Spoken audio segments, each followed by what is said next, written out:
do ureter. Então ele sofre contrações periódicas, que são contrações naturais para mandar a urina para a bexiga. Essas mesmas contrações são as responsáveis pela eliminação da pedra.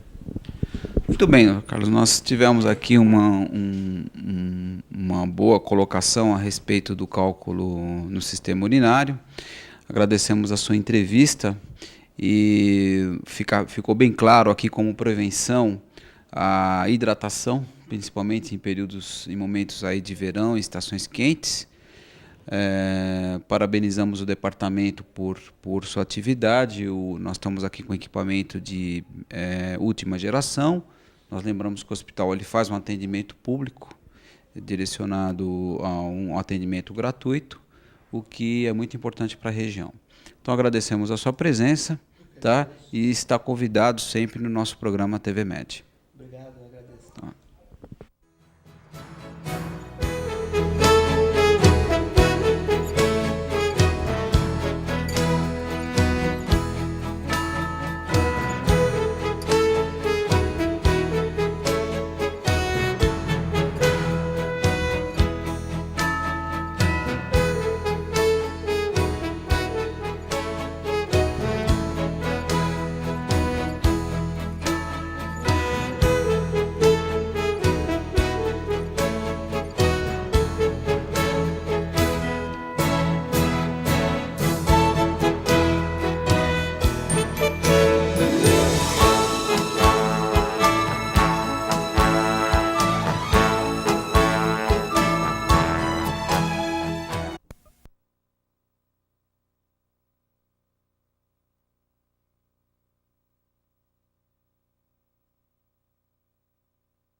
Muito boa noite. Estamos iniciando mais um programa TV Med aqui pelo seu canal ABC3 e hoje contamos com a presença do Dr. Flávio Castellano, que estará expondo a nós como o direito ele se encaixa, ele faz um trabalho na área de saúde e pode proporcionar saúde pública. Então convidamos o Dr. Flávio. Boa noite, Dr. Flávio, e agradecemos desde já a sua presença nos nossos estúdios e que a gente possa estar levando o tema à população. Boa noite, Dr. Douglas. Eu queria agradecer a oportunidade de poder estar aqui no canal ABC3 e espero que seja uma conversa elucidativa para todos. E realmente estamos aqui para conversar sobre esse assunto de tanta importância. O nosso programa, Flávio, como você bem sabe, é um programa de saúde e nós estivemos aqui durante esse tempo com vários profissionais em várias áreas e a gente acabou tendo a ideia de trazer um profissional de outra área, a área de direito, para que a gente possa expor as leis que estão aparecendo, leis estaduais, e inclusive com a nossa própria Constituição, tratando dos direitos sociais da população, tratando dos direitos do paciente. Então, eu gostaria até já de fazer uma pergunta, né? Se realmente a Constituição garante o direito à saúde, se a Constituição garante o direito à educação, ou seja, os direitos sociais do indivíduo, do cidadão. Ora, Douglas, assim, a Constituição garante em vários artigos, ela trata da questão da saúde, tanto da saúde pública como da saúde individual, né?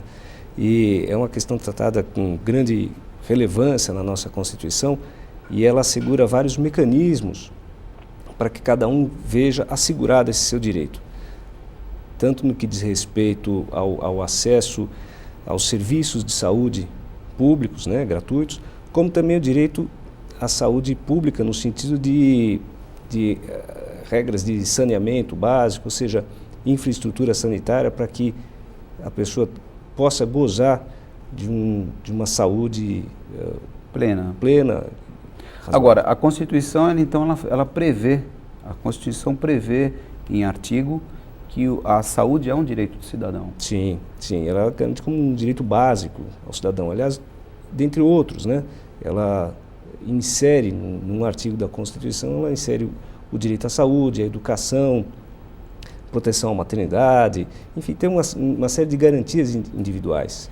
Agora, doutor Flávio, por que a gente observa em várias cidades uma desestruturação da saúde pública? Por exemplo, nós estamos aí com uma crise na cidade de São Paulo, em cidades importantes. Por que ocorre essa desestruturação e se existe um mecanismo de cobrança efetivo?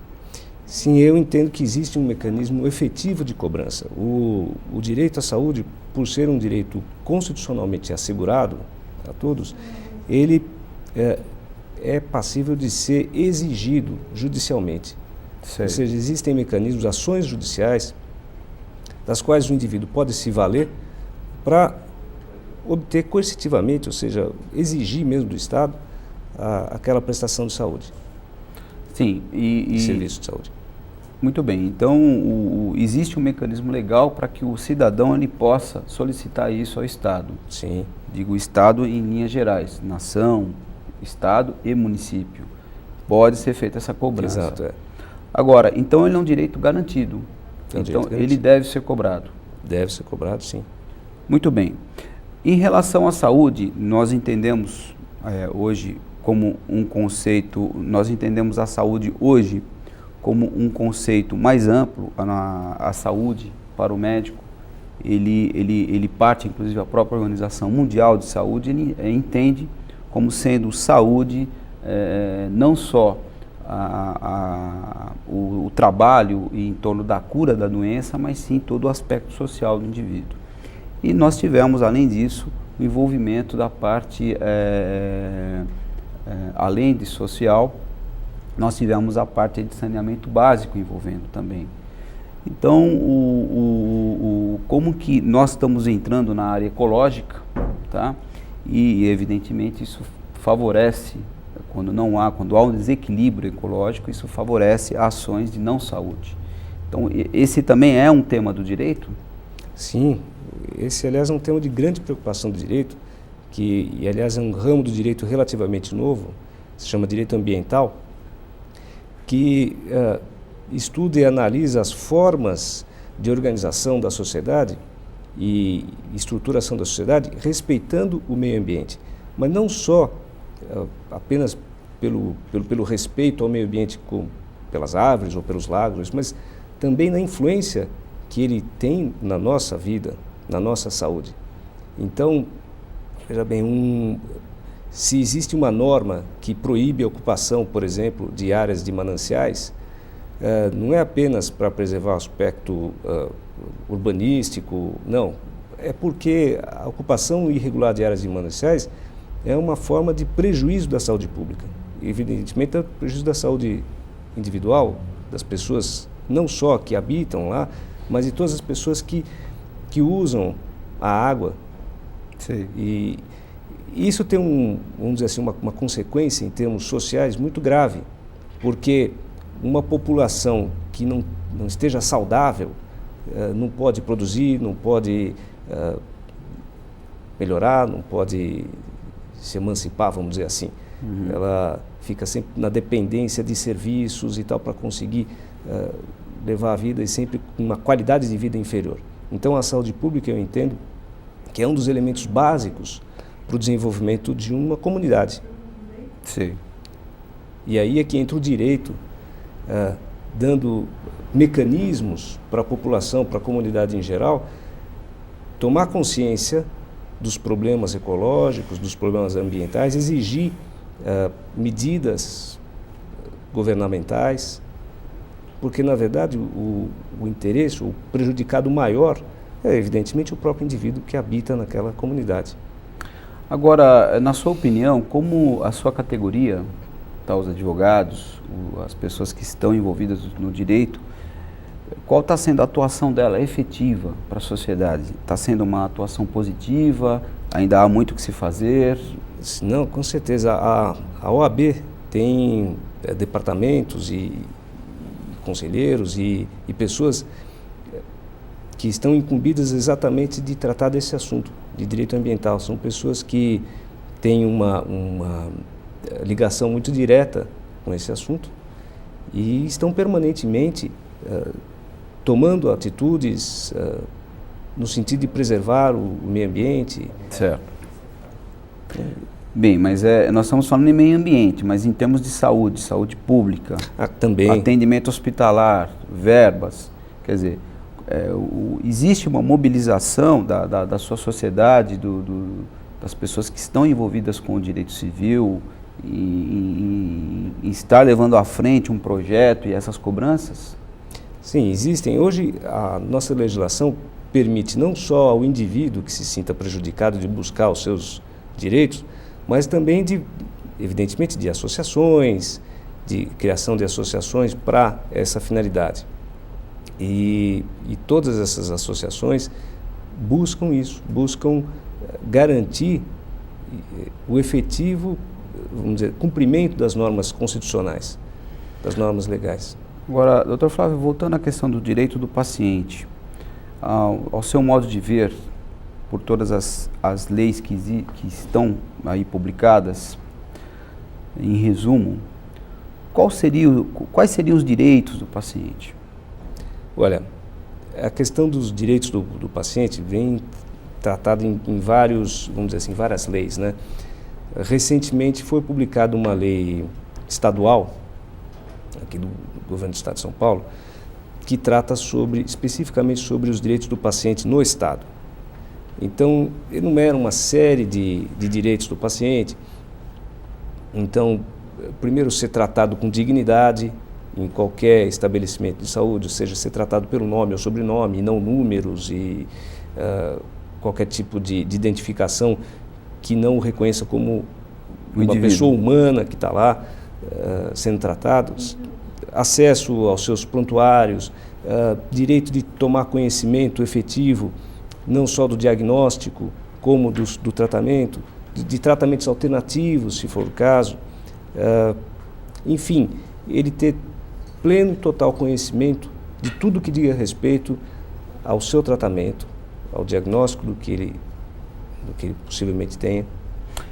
Então, o paciente reconhecer e identificar quem está tratando dele, desde o médico, enfermeiro, auxiliar, etc., ao seu diagnóstico e ao tratamento que ele vai ser submetido. Exatamente. Então, esse é um direito constitucional, é um direito dele, é um direito previsto em lei. Previsto em lei, sim. Quer dizer, ele tem que buscar essas informações.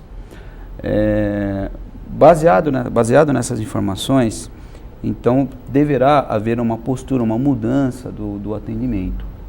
Tá? Isso, evidentemente, fique bem claro, tanto no atendimento público quanto no atendimento privado.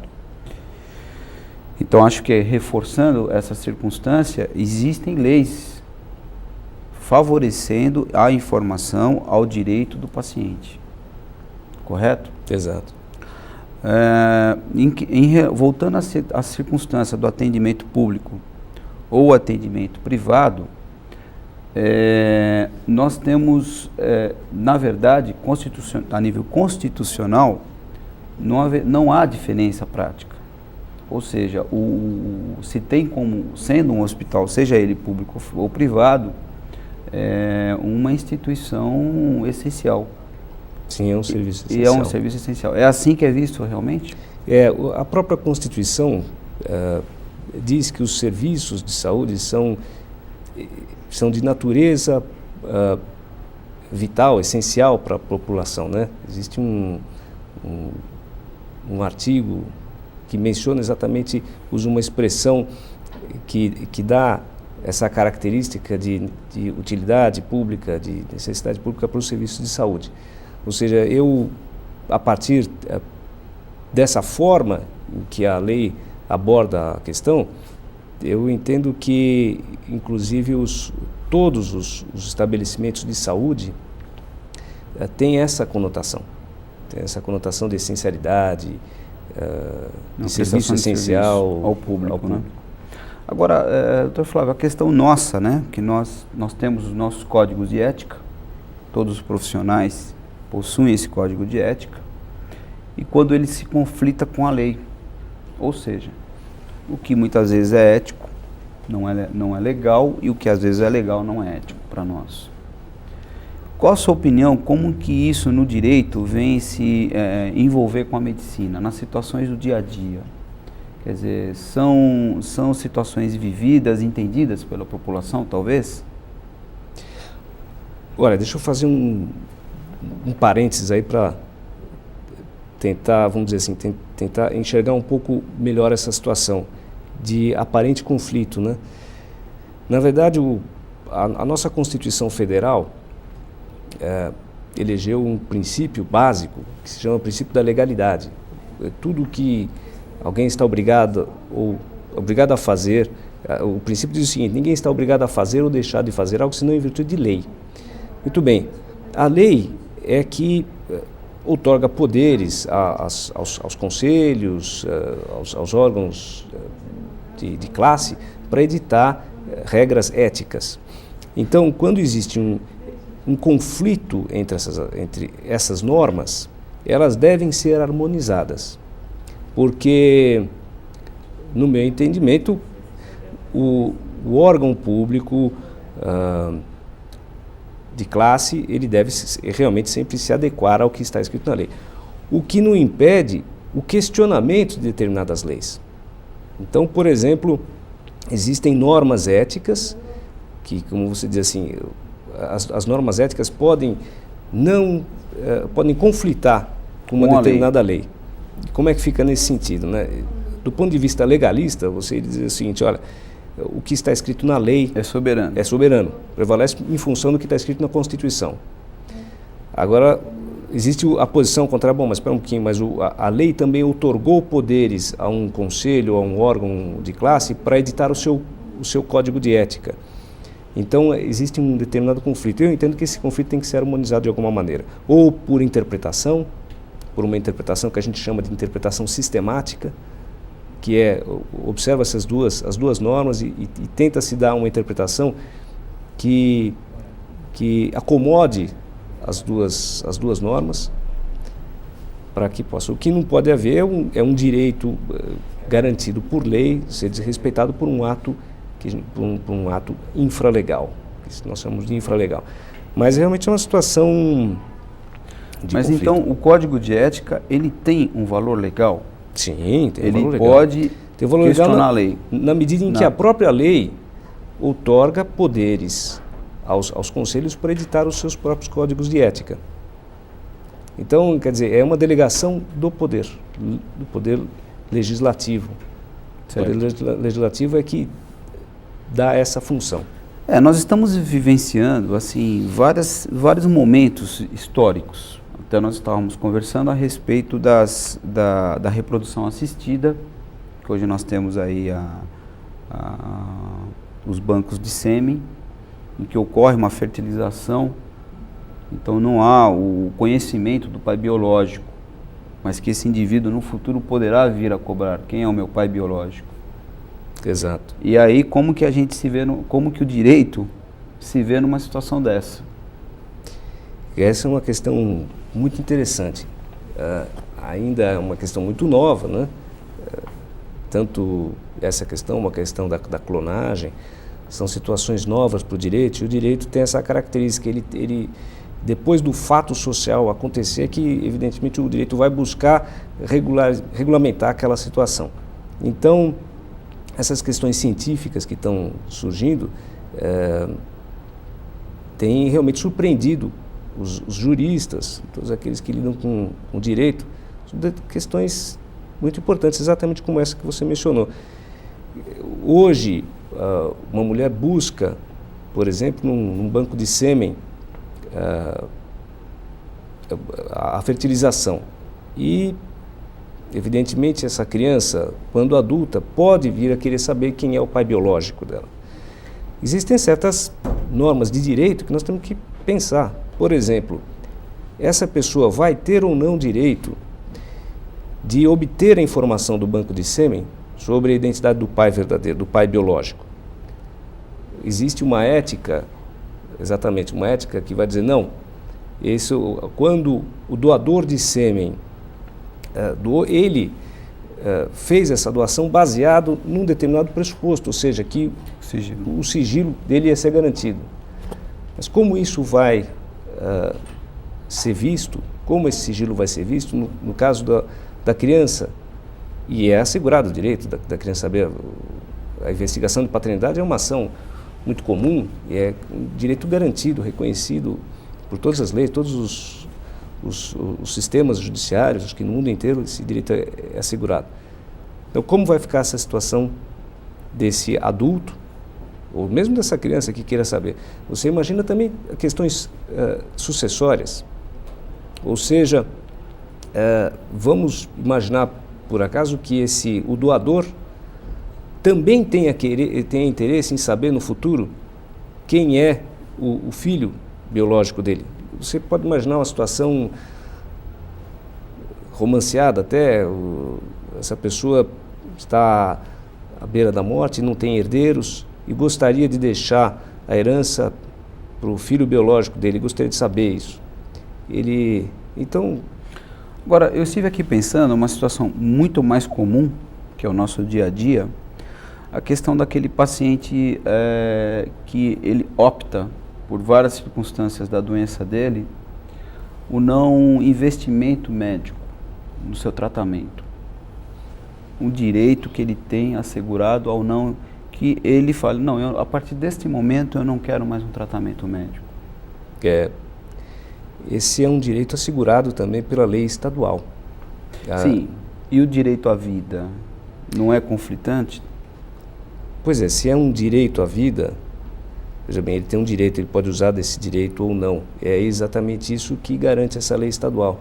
Não é o direito à vida propriamente dito, mas evidentemente que se existe um tratamento que seja contrário ou aos princípios religiosos da pessoa, ou um tratamento que ele não queira por qualquer motivo, não queira ser submetido, por qualquer motivo, ou por dor, ou por desconforto, ou por qualquer razão filosófica, ele não queira ser submetido, ele não pode ser obrigado a isso. Esse é um outro item que está na lei estadual. Existem situações que ele não houve essa previsão e há a decisão da família. A família decide. Ela tem esse direito constitucional. Aí é uma questão, você diz, quando o paciente já não tem pleno poder de domínio decisão das suas faculdades mentais. Exato. E não pode decidir.